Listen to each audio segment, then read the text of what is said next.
Hai Sobat BKN, pelaksanaan seleksi calon pegawai negeri sipil sudah mencapai tahap pengumuman kelulusan, di mana hasilnya terdapat peserta yang dinyatakan lulus dan tidak lulus. Pertama-tama, kami ucapkan selamat bagi kalian yang sudah dinyatakan lulus pada seleksi CPNS ini. Ingat, yang amanah ya.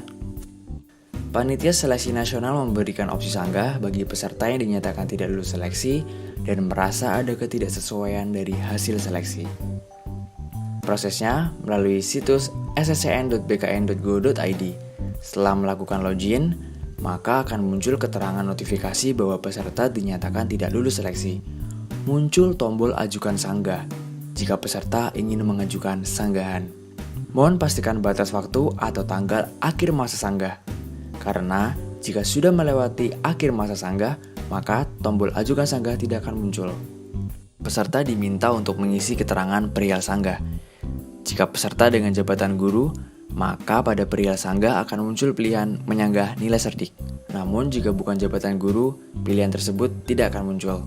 Untuk instansi yang memiliki SKB non-CAT, maka muncul pilihan metode SKB yang digunakan. Pilih yang sesuai, lalu isi keterangan sanggahan pada kolom alasan sanggah. Kemudian peserta diminta untuk mengunggah bukti sanggah dengan format JPEG atau PDF. Pastikan data yang diinputkan sudah sesuai dan peserta dapat mengakhiri proses sanggah. Peserta yang sudah pernah melakukan sanggahan tidak dapat melakukan sanggahan kembali. Silakan menunggu jawaban dari instansi yang dilamar oleh peserta. Sesuai dengan peraturan BKN nomor 14 tahun 2018, peserta seleksi CPNS yang dinyatakan lulus diwajibkan untuk melakukan pemberkasan. Saat ini pemberkasan dilakukan secara daring melalui situs sscn.bkn.go.id. Sebelumnya, peserta diharuskan untuk mempersiapkan beberapa dokumen, di antaranya pas foto terbaru dengan pakaian formal dan menggunakan latar belakang warna merah. Yang kedua, scan ijazah asli untuk lulusan dalam negeri atau ijazah penyetaraan dikti untuk lulusan luar negeri. Dan tentunya persiapkan transkrip nilai asli kalian. Yang ketiga, scan surat pernyataan 5 poin yang sudah ditempel materai dan ditandatangani. Lalu yang keempat, surat pernyataan tidak mengajukan pindah selama 10 tahun, bermaterai dan ditandatangani juga. Oh iya, beberapa instansi mungkin menambahkan syarat surat pernyataan lain. Baca, cermati, dan persiapkan dengan baik. Oke. Selanjutnya yang kelima, surat keterangan catatan kepolisian atau SKCK. Pastikan masih berlaku ya. Keenam, surat keterangan sehat jasmani dan rohani dari dokter yang berstatus PNS. Jadi, bisa dari misal puskesmas atau rumah sakit pemerintah ya.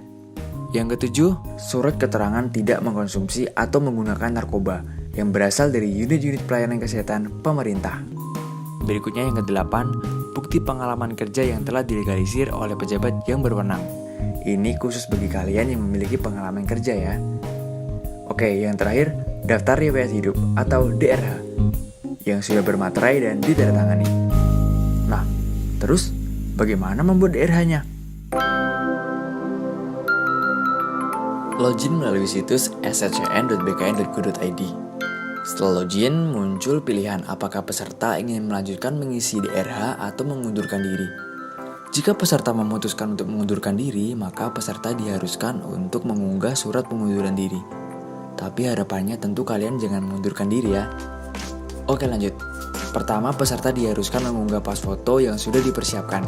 Ingat, pakaian formal dan latar belakang merah dengan ukuran 100-200 KB. Berikutnya akan tampil biodata sesuai yang pernah peserta isi ketika melakukan pendaftaran. Pada bagian ini, beberapa kolom isian sudah tidak dapat diubah. Namun, peserta diberi kesempatan untuk merubah beberapa data yang ada.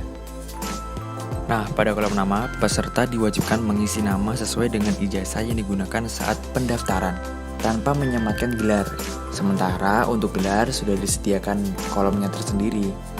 Lengkapi data lain yang dapat diubah seperti email, status perkawinan, dan nomor telepon. Berikutnya, peserta diarahkan untuk mengisi alamat.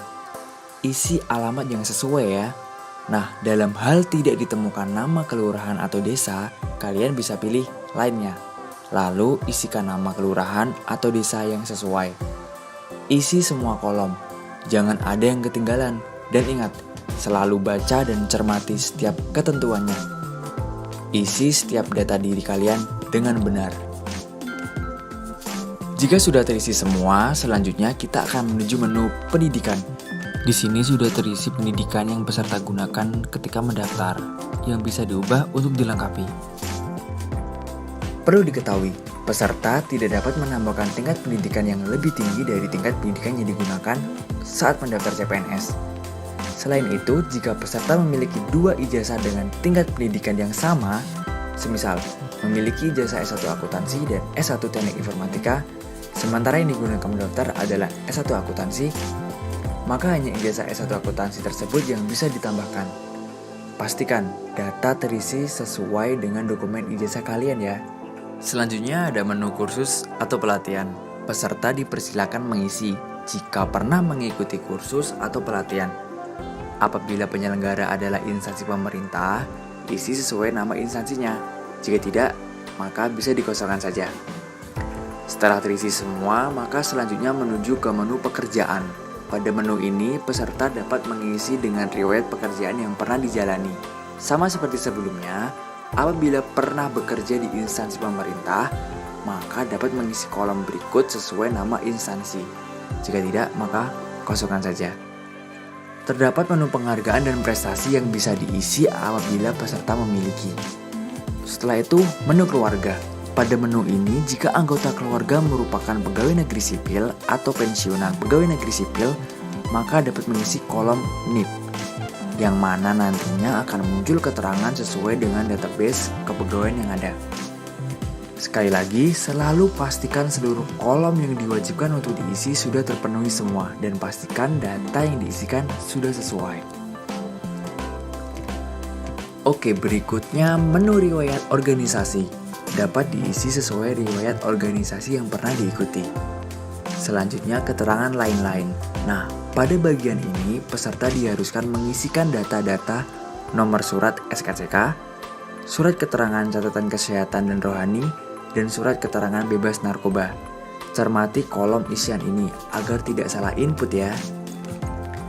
Setelah selesai mengisi data-data, kemudian pada menu unggah dokumen, peserta diarahkan untuk mengunduh dan mencetak DRH perorangan dan DRH riwayat. Periksa kembali data-data dengan cermat dan teliti. Jika masih ada yang salah atau belum terisi, peserta dapat kembali ke menu di mana terdapat kesalahan isian. Pastikan kembali data sudah benar. Jika sudah, maka peserta siap untuk mencetak dokumen ini. Oh ya, ada hal penting yang jangan sampai terlewat. Pada dokumen DRH yang sudah dicetak, terdapat kolom isian keterangan perorangan yang wajib ditulis tangan dengan huruf kapital dan menggunakan tinta warna hitam. Setelah hasil cetakan DRH selesai ditandatangani, peserta diwajibkan untuk melakukan scan atau pindai terhadap 2 dokumen tersebut, digabung dan dijadikan satu file.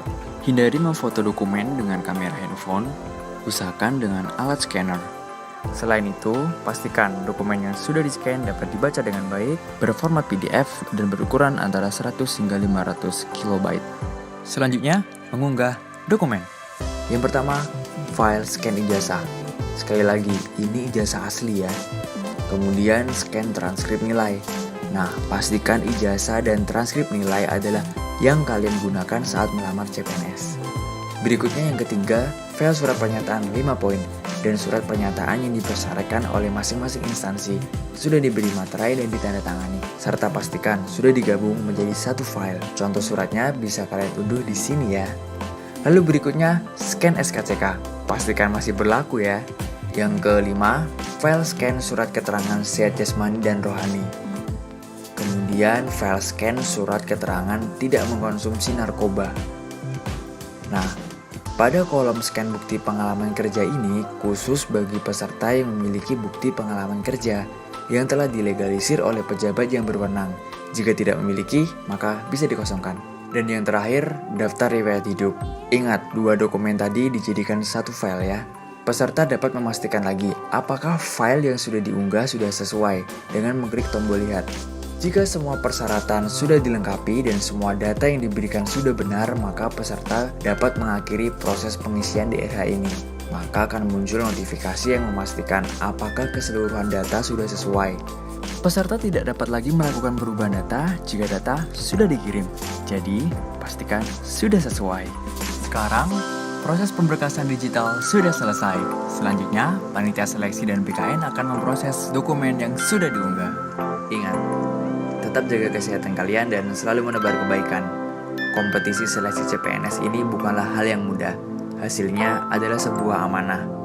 Bagi yang belum berhasil dalam seleksi ini, akan selalu ada banyak cara untuk berkontribusi pada negeri.